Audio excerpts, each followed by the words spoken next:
नमस्कार साथियों, एक बार फिर से आप सभी का स्वागत है हमारे स्टूडियो में। तो चलिए शुरू करते हैं। आज का हमारा जो पहला प्रश्न है, रातानाडा हवाई अड्डा किस शहर में स्थित है? तो साथियों इसका आंसर हो जाएगा ऑप्शन नंबर बी, जोधपुर के अंदर। अगला प्रश्न है, रणथंबोर राष्ट्रीय उद्यान की स्थापना वर्ष 1955 में की गई थी, जबकि इसे राष्ट्रीय उद्यान का दर्जा कब मिला? तो साथियों इसका आंसर हो जाएगा ऑप्शन डी, सन 1980 में। बैराठ की पहाड़ियां जो कि जयपुर में हैं, से कौन सी नदी निकलती है? साथियों इसका आंसर हो जाएगा ऑप्शन डी, बाणगंगा नदी।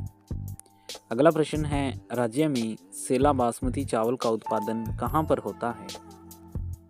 इसका आंसर हो जाएगा साथियों ऑप्शन नंबर सी, बूंदी में। अगला प्रश्न है, 2011 में पुरुष एवं महिला साक्षरता दर क्रमशः रही थी। इसका आंसर हो जाएगा साथियों ऑप्शन नंबर सी, जो पुरुष साक्षरता थी वो थी 79.2%, यानी 79.2%, और जो महिला साक्षरता थी वो थी 52.1%। अगला प्रश्न, निम्नलिखित में से कौन सा युग्म सुमेलित नहीं है? तो साथियों इसका जो आंसर हो जाएगा वो हो जाएगा ऑप्शन नंबर बी है जो वो सुमेलित नहीं है। अगला प्रश्न, राजस्थान की पूर्णतः बारहमासी नदी कौन सी है? तो साथियों इसका आंसर हो जाएगा सी ऑप्शन, चंबल नदी। अगला प्रश्न, राज्य के शहरी एवं अर्ध शहरी क्षेत्रों में सहकारिता के आधार पर लघु एवं कुटीर उद्योग को ऋण प्रदान करता है। तो इसके अंदर जो साथियों हमारा आंसर हो जाएगा वो हो जाएगा नागरिक सहकारी बैंक, ऑप्शन नंबर सी। अगला प्रश्न, खेजड़ी वृक्ष की पूजा किस पर्व पर की जाती है?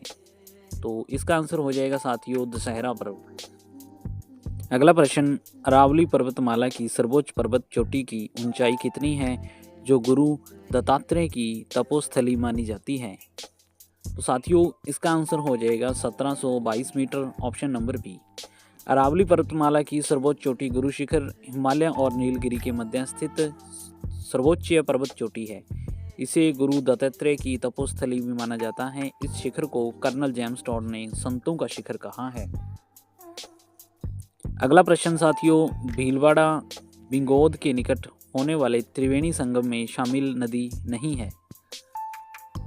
तो इसके अंदर साथियों जो हमारा आंसर हो जाएगा ऑप्शन नंबर डी, मोरेल नदी। इसके अलावा बनास, बेड़च और मेनाल यह तो सम्मिलित होती हैं, लेकिन मोरेल नदी नहीं सम्मिलित होती। अगला प्रश्न, राज्य का कौन सा क्षेत्र बांगड़ प्रदेश कहलाता है? इसका आंसर हो जाएगा साथियों नागौर सीकर झुंझुनू का क्षेत्र। नागौर सीकर झुंझुनू का क्षेत्र जो कि लूणी प्रवाह का क्षेत्र और आसपास का क्षेत्र बांगड़ क्षेत्र कहलाता है। अगला प्रश्न है, लूणी बेसिन, नागौरी उच्च प्रदेश और घग्गर का मैदान किस भौतिक विभाग के उप क्षेत्र हैं? इसका आंसर हो जाएगा साथियों ऑप्शन नंबर सी, उत्तरी पश्चिमी शुष्क प्रदेश। अगला प्रश्न, राज्य के कुल कितने क्षेत्र में पश्चिमी रेतीला मैदान का विस्तार है? इसका आंसर हो जाएगा साथियों ऑप्शन नंबर बी, 1.75 लाख वर्ग किलोमीटर, यानी कि लगभग 2.25 लाख वर्ग किलोमीटर। अगला प्रश्न, राज्य में पवनानुवर्ती बालुका स्तूप का सर्वाधिक विस्तार कहाँ मिलता है? इसका आंसर हो जाएगा साथियों जैसलमेर और बाड़मेर में। अगला प्रश्न, राज्य की सर्वोच्च पर्वत चोटी गुरु शिखर के निकट कौन सा पठार स्थित है? इसका आंसर हो जाएगा साथियों उड़िया का पठार। उड़िया का पठार गुरु शिखर चोटी के नीचे पश्चिम की ओर राजस्थान का सबसे ऊंचा पहाड़ है। अगला प्रश्न, विश्व की प्राचीनतम बलित पर्वतमाला मानी जाती है। इसका आंसर हो जाएगा साथियों ऑप्शन नंबर ए, अरावली। अगला प्रश्न, कुकरा की पहाड़ियाँ किस जिले में स्थित हैं? तो साथियों इसका आंसर हो जाएगा ऑप्शन नंबर सी, अजमेर। अगला प्रश्न, हिमालय और नीलगिरी के मध्य की सर्वोच्च चोटी है? तो इसका आंसर हो जाएगा साथियों गुरु शिखर। अगला प्रश्न साथियों, निम्न में से कौन सा क्षेत्र राज्य के भौतिक प्रदेश राजस्थान, बांगर या अर्धशुष्क मैदान का विभाग नहीं है? इसका आंसर हो जाएगा साथियों ऑप्शन नंबर डी, बालू का स्तूप मुक्त प्रदेश।